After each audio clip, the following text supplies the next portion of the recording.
Hello and welcome to a new video. Today I'll be wrapping up my oil painting based on Kamakura. In the previous video I went over the challenges I experienced while doing this painting. I talked a little bit about it's okay to make mistakes, everyone makes them, and it's a good part of the painting process that you need to overcome. Mistakes are just a part of what you do as an artist, and as long as you're learning from them to make better art, it's okay. I'll leave a link in the corner of this video to the previous one in case you want to look at that first. Not all of your paintings are going to be completely perfect, and so in this video I am going to talk a little bit about how the painting process isn't something that just happens overnight. It is a very long and tiring process, especially with oil paint. And it's just something that artists have to understand. I think it's very important to remember this because with social media, you usually only see the final product. And a lot of the time it looks like people are churning out paintings within a week or a couple days, and they look like masterpieces. Obviously mine is very impressionistic, and so it's not like realism where, you know, those paintings look like they took years to finish, at least for me, or maybe months. It's important to just realize that painting takes a long time and you're usually not seeing the process as a viewer. For example, I started this painting April 1st of this year, and I literally just finished it yesterday as I'm recording this, which is June 3rd, so it took from April 1st to June 2nd for me to finish this painting. And for me personally, that's a lot of time to be spending on just one painting. But that's because I was taking a lot of breaks in between. My job got very busy during that time period, and I was just stuck. It's a part of the painting process that this sometimes happens. You don't really know what you're doing at points. And so it's just important to remember that and not get stressed or overwhelmed when a painting is taking a bit of time. But what am I doing right now? For some reason, I wanted to clean my Gamsol, the solvent I use to clean my brushes, and so I put my dirty Gamsol into that little jar, and that left a bunch of sludge at the bottom of my solvent can, so I need to clean this out and just basically put in some fresh solvent. You usually don't have to do this, but I noticed that I was running low on solvent in my can, and a lot of it was getting like coagulated into that sludge, so just cleaned it out. I think I only do this maybe once every couple years, but I made the mistake of doing this inside my house instead of doing it outside, and the paint fumes were so overwhelming. I'm already very sensitive to the smell of solvent, and I use Gamsol, which is supposed to be a better version of odorless mineral spirits, but I can still feel it. Like when I was cleaning this, I could feel my head getting hot, like I had a fever, and that to me, because I've done this, like I've dealt with solvents for a couple years now, when my head gets hot like that, that means that there's too much solvent in the environment for me, and I become super sensitive to it. And I know I really should have been wearing gloves here, but I'm also allergic to nitrile gloves now apparently, so I'll probably make a video about this later on how to keep yourself safe while using oil paints. But I did like really big no-nos here. Clean your solvents outside or in a well-ventilated area. Wear gloves if you're going to be using it because it will seep through your skin, and that's not good. So I literally couldn't paint for like a week after doing that. The house just reeked of solvent, and I was just dying from it. I'm getting pretty close to covering the entire painting here. For me, the hardest parts I always leave for last just because I don't really know how to do them, and I have to be in the right headspace. I was trying very hard with this painting to take breaks and stop when I felt like I just wanted to start throwing stuff onto the canvas. I tend to do that with a lot of my paintings where I'll just get to a point where I don't want to paint anymore, and I was trying really hard to stop that from happening this time.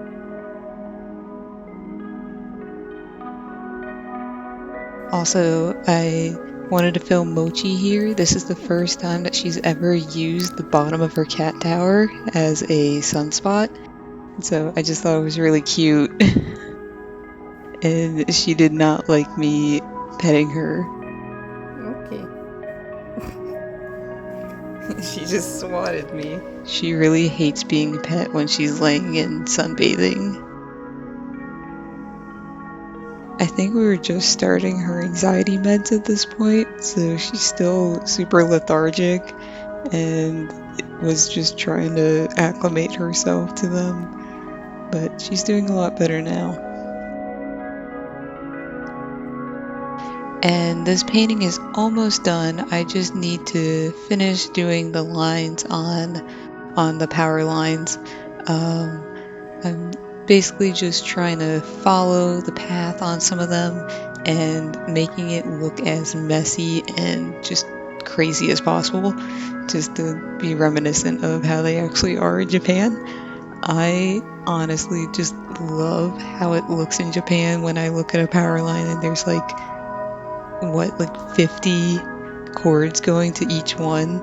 It's just crazy chaotic to me and makes no sense. And I always wonder like how they know which ones go to what line, especially if there's like a power outage. I don't know why I'm romanticizing just phone lines, but it has some weird industrial aesthetic to me that I really enjoy.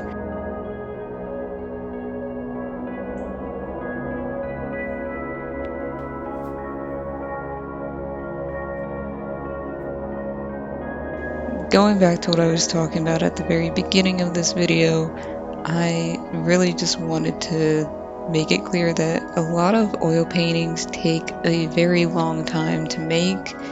It's just a huge part of the art process and your journey as an artist, and I always hate to see younger artists feel discouraged when they start a new medium and they realize how much time it takes to become acquainted with the supplies.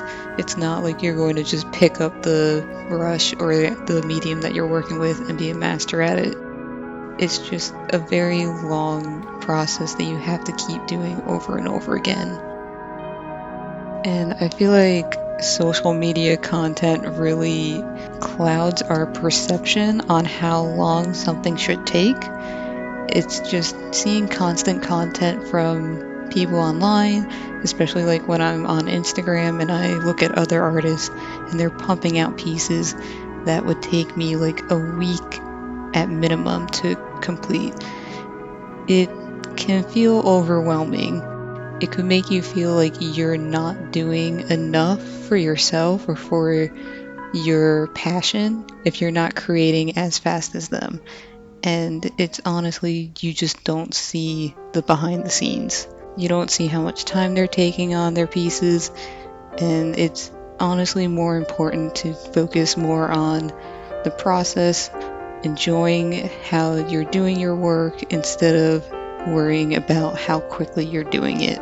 I used to be very concerned with how long paintings would take, but now I just try to focus on how many paintings I'm able to accomplish throughout the year.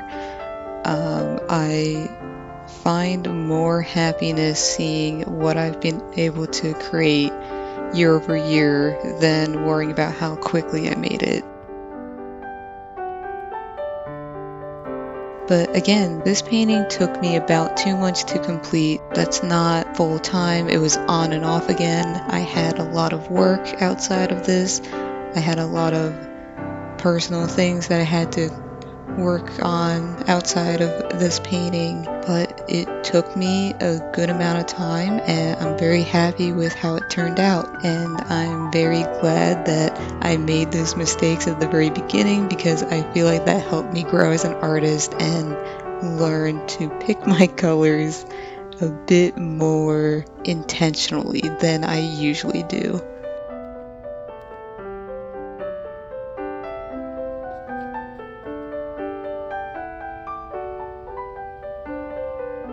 On the back of the frame, I'm just going to add the location that this painting is based off of, as well as the date that I actually finished the painting. And so again, this picture was from 2019 and I finally got around to painting it in 2023. And here are all the colors that I used at the very end of the painting. If you've made it to the end of this video, thank you for watching. Let me know how you go through the art process and how you practice taking your time with art. Again, thank you so much for being here. Thank you for watching, and I hope to see you in the next one. Bye.